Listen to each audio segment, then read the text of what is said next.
今年最關注嘅當然就係15規劃綱要出台啦。再講融入國家發展大局嘛，而家除咗融入，仲要係服務國家發展大局。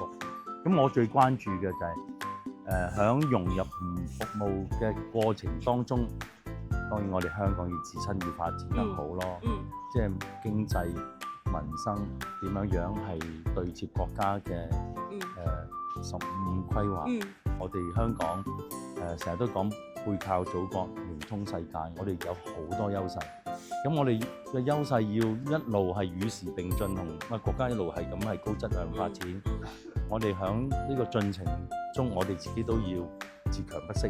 香港嘅工商界、專業界或者大家年青人都要係更好嘅去學好呢個15規劃綱要。